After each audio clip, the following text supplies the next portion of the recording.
So Rule 19 applies between two boats in an obstruction, except when the obstruction is a mark that both boats are required to leave on the same side, and when Rule 18 applies, which is pretty much the same thing. However, at a continuing obstruction, which is an obstruction that goes forever like land or a sandbar, Rule 19 always applies and Rule 18 does not. So what is an obstruction? It's an object that a boat could not pass without changing course substantially if she were sailing directly towards it and one hull length from it. An object that can safely be passed only on one side and an area so designated by the sailing instructions are also obstructions.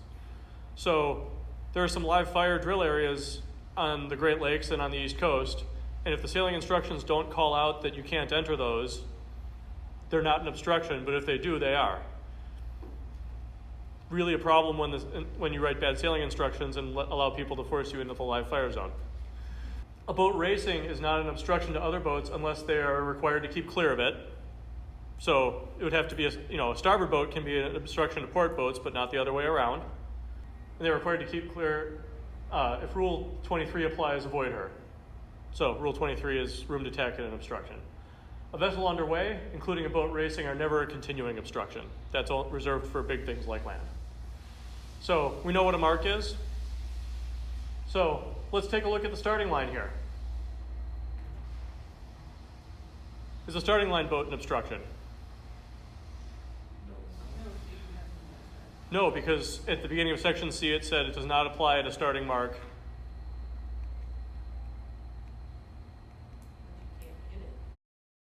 Now the starting line flag is on shore. Is the shore an obstruction? Yes, because that exception is with the starting line is only when it's surrounded by navigable water.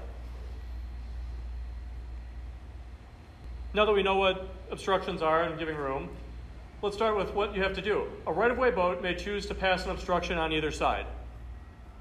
So when two boats are coming up on an obstruction, let's say it's a starboard boat and you're a port boat.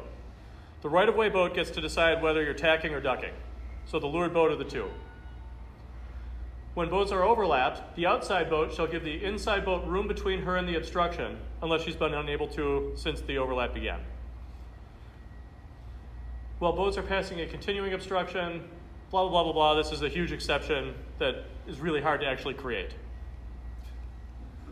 I'll have a drawing of it and we'll see what it is, but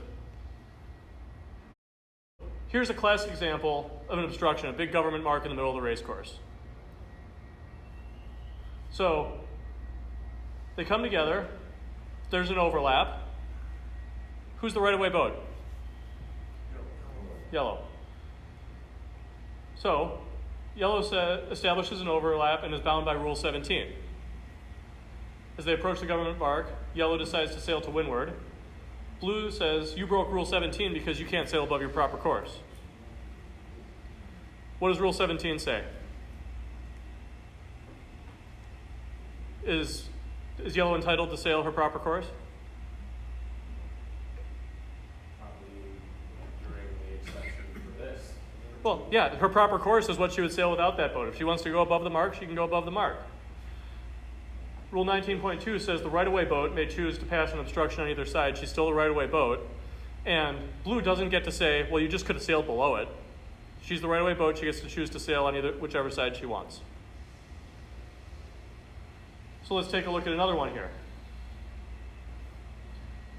Three boats are coming together. Simultaneous hail. Blue says room to tack. Green says room to duck. Who wins?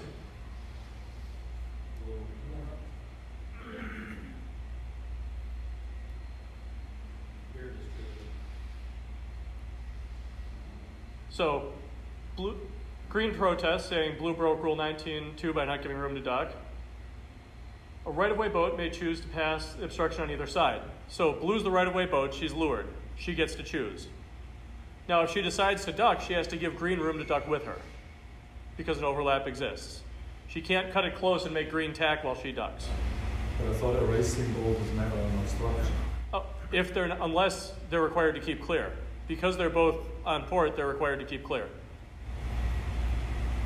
So technically, blue would have to duck so hard as to allow room for both boats, even though Correct. You could easily just tack away and Yep. be bound. Yep.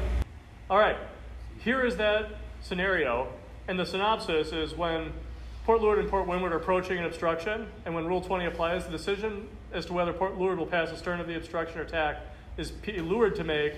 If P. Leeward decides to tack, she must give Windward time to respond. Here's the funky one with that big deal. With all the... So this is where you can get a little screwy with a continuing obstruction. But C says when boats are passing a continuing obstruction, which they are, and required to keep a boat clear astern and required to keep clear, which blue was at position 1, and from the moment an overlap begins, there was not room for her to pass between them, which there isn't because the boom is there. She is not entitled to the room while the boats remain overlapped, and she shall keep clear, and rules 10 and 11 do not apply. So it's saying don't stick yourself into a bad hole. It's a lot of wording to say, in this oddball situation that you would rarely ever see, yellow doesn't have to get out of the way.